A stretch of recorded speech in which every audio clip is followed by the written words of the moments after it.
Shalom, selamat pagi Bapak, Ibu, dan saudara-saudaraku yang terkasih di dalam Kristus Yesus. Kembali pagi hari ini kita mau belajar akan firman Tuhan. Namun sebelumnya mari kita memohon pertolongan Roh Kudus melalui doa kita pagi hari ini. Bapa kami yang bertakhta di dalam kerajaan surga, kembali kami datang kepadamu hendak mengucap syukur atas segala berkat dan pertolongan-Mu dalam hidup kami dan penyertaan-Mu di sepanjang istirahat kami semalam. Terima kasih Bapa. Kembali pagi hari ini pun kami mau belajar akan firman-Mu. Berkatilah kami dan urapi kami ya Bapa dengan Roh Kudus-Mu, agar kami mampu mengerti dan memahaminya, terlebih mampu melakukannya di dalam kehidupan kami. Terima kasih Bapa, hanya di dalam nama anak-Mu yang tunggal, Tuhan Yesus Kristus, kami mengucap syukur dan berdoa. Amin. Bapak, Ibu, dan saudara-saudaraku yang terkasih di dalam Kristus Yesus, renungan kita pada pagi hari ini saya beri judul Buah Ketaatan yang terambil dari Injil Lukas yang kelima, ayatnya yang pertama sampai 11. Namun saat ini kita hanya akan membaca dari ayatnya yang ketiga sampai yang ke-9. Demikian bunyinya. Ia naik ke dalam salah satu perahu itu, yaitu perahu Simon, dan menyuruh dia supaya menolakkan perahunya sedikit jauh dari pantai. Lalu ia duduk dan mengajar orang banyak dari atas perahu. Setelah selesai berbicara, ia berkata kepada Simon, "Bertolaklah ke tempat yang dalam dan tebarkanlah jalamu untuk menangkap ikan." Simon menjawab, "Guru, telah sepanjang malam kami bekerja keras dan kami tidak menangkap apa-apa. Tetapi karena Engkau menyuruhnya, aku akan menebarkan jala juga." Dan setelah mereka melakukannya, mereka menangkap sejumlah besar ikan, sehingga jala mereka mulai koyak. Lalu mereka memberi isyarat kepada teman-temannya di perahu yang lain supaya mereka datang membantunya. Dan mereka itu datang, lalu mereka bersama-sama mengisi kedua perahu itu dengan ikan hingga hampir tenggelam. Ketika Simon Petrus melihat hal itu, ia pun tersungkur di depan Yesus dan berkata, "Tuhan, pergilah daripadaku, karena aku ini seorang berdosa." Sebab ia dan semua orang yang bersama-sama dengan dia takjub oleh karena banyaknya ikan yang mereka tangkap. Amin. Demikian pembacaan firman Tuhan pada hari ini. Saudara-saudaraku yang terkasih di dalam Kristus, ketaatan berasal dari kata taat. Menurut KBBI, taat artinya adalah senantiasa tunduk atau patuh. Sedangkan ketaatan adalah kepatuhan, kesetiaan, atau kesalehan. Berbicara tentang ketaatan, ada hal yang mudah, tetapi melakukan ketaatan adalah perkara yang sulit. Apalagi ketika berada di situasi yang sulit atau tidak mendukung, yaitu misalnya saat keadaan terpuruk buruk, kecewa, putus asa, dan kesal hati, maka akan sulit rasanya untuk menjadi taat. Bahkan dalam keadaan yang demikian, orang akan mudah tersinggung dan sulit mengendalikan emosi, bahkan akan menjadi marah-marah.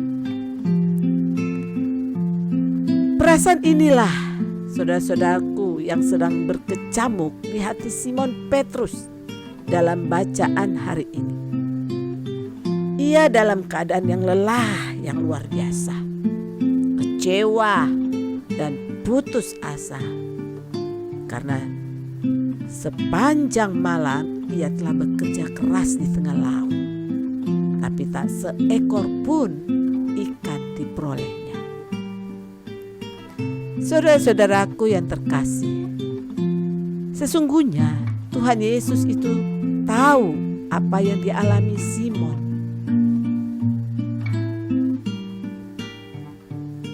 Lukas 5 ayat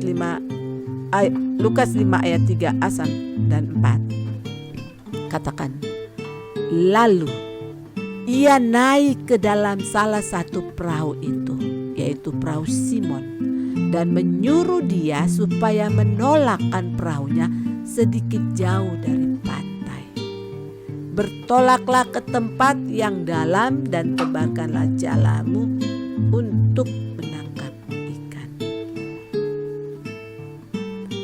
Dan inilah saudara-saudaraku reaksi Simon ketika diperintahkan oleh Tuhan Yesus untuk bertolak ke tempat yang dalam dan menebarkan jala lagi. Guru, telah sepanjang malam kami bekerja keras dan kami tidak menangkap apa-apa.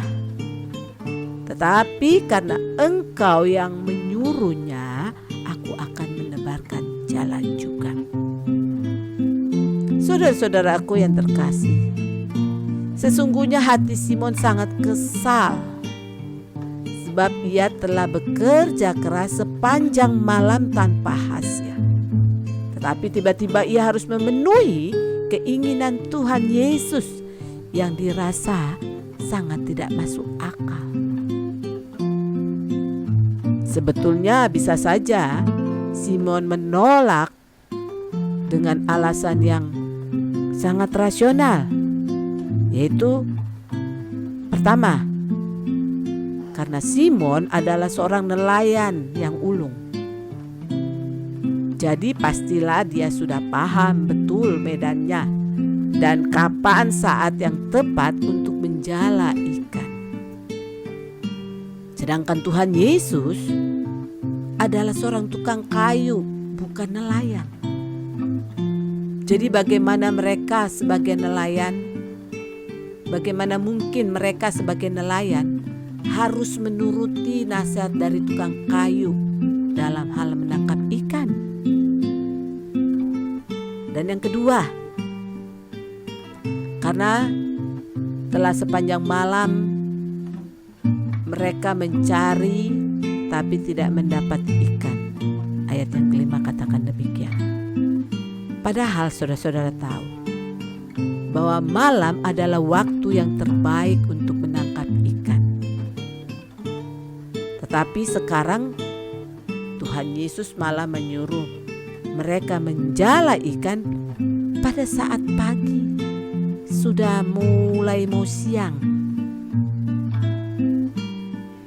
Dan yang ketiga, alasan yang ketiga, bisa saja Simon Petrus menolak, yaitu karena tempat yang dalam.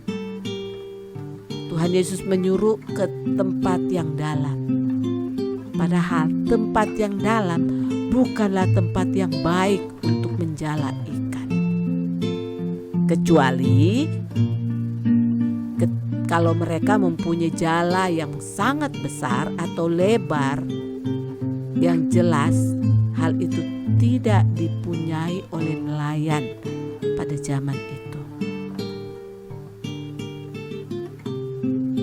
Dan belum lagi saudara-saudaraku, Simon harus mendengarkan Tuhan Yesus mengajar firman Tuhan di atas perahunya. Jadi tak bisa dibayangkan betapa bergemuruhnya perasaan Simon waktu itu. Karena biasanya orang yang sedang kesal hati, putus asa, sulit untuk menerima firman Tuhan. Tetapi Simon mencoba untuk melakukan apa yang diperintahkan Tuhan Yesus kepadanya. Artinya, ia tetap mentaati perintah itu. Dikatakan, karena engkau menyuruhnya, aku akan menebarkan jala juga. Nah saudara-saudaraku, ketaatan Simon tidak pernah sia-sia. Secara manusia itu tidak mungkin, tapi bagi Tuhan tidak ada perkara yang mustahil. Lukas 5 ayat 6-7b.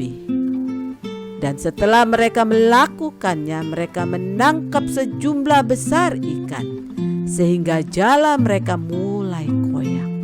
Lalu mereka bersama-sama mengisi kedua perahu itu dengan ikan hingga hampir tenggelam. Karena taat, Simon mengalami mujizat dan diberkati Tuhan secara luar biasa.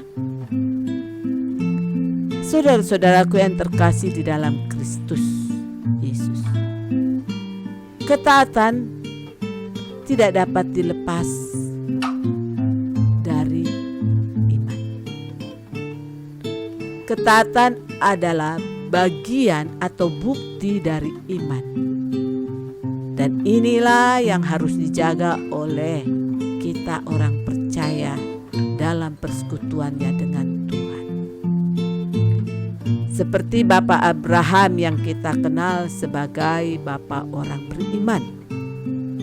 Contohnya yang dialami oleh Abraham, yaitu ketika Tuhan datang kepada Abraham untuk meninggalkan negerinya ke negeri yang dijanjikan Tuhan. Walaupun saat itu Abraham belum tahu negeri apa yang dijanjikan Tuhan, tetapi ia tetap memilih taat untuk pergi. Kemudian ketika Ishak, anak yang dinanti-nantikan Abraham, diminta Tuhan, Abraham mau taat mempersembahkan Ishak untuk Tuhan. Dan apa upah dari ketaatan yang diterima Abraham? Ya, Abraham dan keturunannya diberkati luar biasa oleh Tuhan. Contoh lain yaitu Nuh. Nuh yang taat sama perintah Allah, yaitu ketika membuat bahtera yang besar. Ketika Allah meminta Nuh membuat bahtera yang besar. Dan akhirnya Nuh pun mendapatkan upah dari ketaatannya. Nuh dan keluarganya diselamatkan dan diberkati. Tuhan mengaruniakan berkat-berkat-Nya kepada setiap orang yang mau berjalan bersamanya dalam ketaatan yang sungguh-sungguh, walau harus menghadapi berbagai tantangan. Jika kita selalu berserah kepadanya, maka Ia pasti akan memberikan jauh lebih besar, jauh lebih dari apa yang kita pikirkan. Saudara-saudaraku yang terkasih, firman Tuhan katakan bahwa umat Israel akan diberkati jika umat mematuhi hukum-hukum Allah. Antara lain, hidup dalam ketaatan dengan melakukan firman-Nya, beribadah kepadanya dan tidak menyembah berhala. Maka Tuhan akan memberkati mereka dengan memberi hujan dan panen yang melimpah, damai sejahtera dan perlindungan dari binatang buas dan musuh. Selain Tuhan memberikan berkat jasmani dan materi, Dia juga menjanjikan berkat damai sejahtera, keamanan, serta kesejahteraan bagi orang yang mentaatinya. Saudara-saudaraku, jadi ketika kita mau mendengar dan melakukan apa yang Tuhan perintahkan, percayalah bahwa kita akan mendapatkan apa yang kita harapkan, bahkan lebih daripadanya. Seperti yang dialami oleh Simon Petrus. Ketika dia diperintahkan Tuhan Yesus untuk melemparkan jalannya ke tempat yang dalam, maka ia pun mendapatkan ikan yang begitu banyak. Bahkan sampai jalannya mulai goyang. Jadi saudara-saudaraku, ada upah dari ketaatan yang Tuhan telah sediakan. Upahnya apa? Itu otoritasnya Tuhan Yesus sebagai sumber berkat kita dalam setiap kehidupan anak-anak Tuhan. Bapa kita itu sudah merancangkan masa depan buat kita yang penuh damai sejahtera. Jadi tinggal kitanya mau pilih taat dan tetap melangkah di jalannya Tuhan, atau lebih mengikuti keinginan kita saja. Memang saat kita memilih untuk taat, pasti ada harga yang harus kita bayar. Namun ketaatan kita itu akan menyenangkan hati Tuhan, dan Ia akan memberi upah dari ketaatan kita melebihi pengorbanan itu. Saudara-saudaraku, memang untuk taat itu tidak gampang. Karena itu jangan kita cuma mengandalkan kemampuan diri kita sendiri, tetapi mari kita minta bantuan Roh Kudus agar senantiasa mengingatkan dan membantu kita menjadi pribadi yang taat. Saudara-saudaraku yang terkasih di dalam Kristus Yesus, sebagai keluarga Kristen, kita tidak lepas dari berbagai tantangan kehidupan. Namun ketaatan pada Tuhan menjadikan kita kuat dan diberkati. Menjadi taat tentu harus mengikuti aturan-aturan yang ada, mengikuti aturan mainnya Tuhan. Itu berarti ikut berjalan dan hidup bersamanya. Demikian Tuhan memberikan aturan-aturan supaya dilakukan oleh setiap pengikutnya. Jadi marilah kita selalu hidup dalam ketaatan kepada Tuhan yang memberkati kita. Tuhan yang adalah sumber berkat akan mengaruniakan berkat atas pekerjaan dan damai sejahteranya bagi kita sekalian. Amin. Mari kita satu dalam doa. Bapa kami yang bertakhta di dalam kerajaan surga, terima kasih Tuhan untuk firman-Mu pada pagi hari ini. Kiranya berikanlah kami iman yang teguh, agar kami mampu hidup di dalam ketaatan kepada-Mu untuk menerima jaminan berkat daripada-Mu.